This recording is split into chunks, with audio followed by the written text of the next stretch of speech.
And so today I'll be providing a technical overview of the integration between NSX and vRealize automation. So I'll also try and leave some time at the end for any questions that might have come up, during either your week 1 training or the design content. I usually try to be around to sort of meet some of the new hires, work out who the troublemakers are going to be ahead of time. But if you have any questions that have been in the back of your mind, I'll try to make sure I'm around this afternoon to cover those. This is one of the areas I work on, but I actually tend to focus on kind of any and all things around NSX. I kind of work as a bit of a platform lead. I was the technical lead for our 6.2 release, so I at least in my head, I like to think I can cover most topics as they relate to NSX, and I've been working on this product since before it was a product.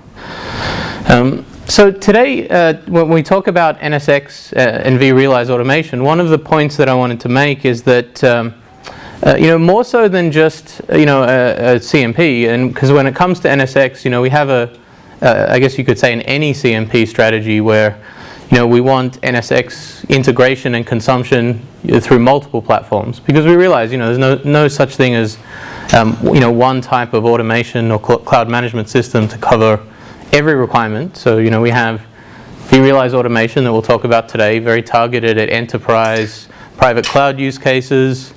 vCloud Director, we did a TOI on it this morning, kind of focused more around multi-tenancy, and obviously we also integrate with OpenStack.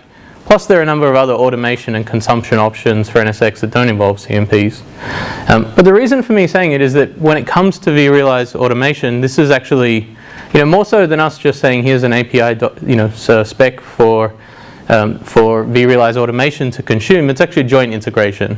We develop, and we'll talk about the plugin that makes this work. We develop in that plugin component in the NSBU, and so I like to think of it as really a joint solution where we do engineering, product management, QE, and hopefully also when it comes to in the field, we all have a sense of kind of ownership and expertise around this integration as well. So I kind of wanted to start with that just to make you feel that this is actually, I guess, an important, it's something important that you should all have a good understanding of.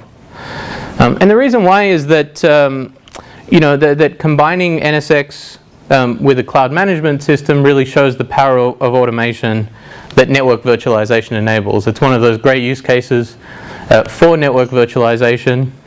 And we're also going to follow up this presentation with labs, so you all get hands-on experience with the integration today. So how many of you have any experience with vRealize automation? Okay, good amount. So that extends to the hands-on experience as well, so you understand the concepts and some of the hands-on. Okay, that's pretty good. So this is not really a 101 on vRealize automation. It's really focused on the integration between NSX and VRA. All right, so we're going to provide a bit of background, why you should care about this.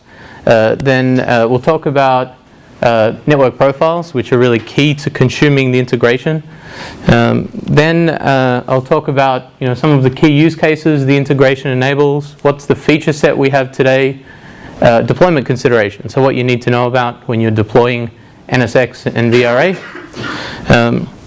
Normally I do a demonstration, I'll always a risky demonstration just to blow you away with the awesomeness, but as I said, we're doing labs, so you'll actually be doing your own demonstrations today. And then we'll talk about references, and as I said, try to cover Q&A as well. So, all right.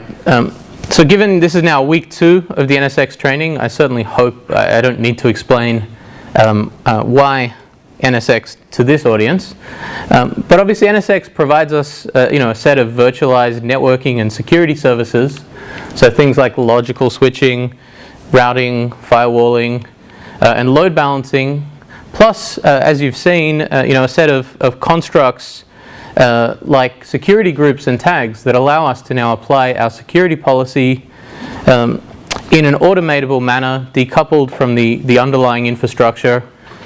And then everything we do in NSX is ready for consumption via our cloud management system, because we expose obviously everything through our northbound REST API.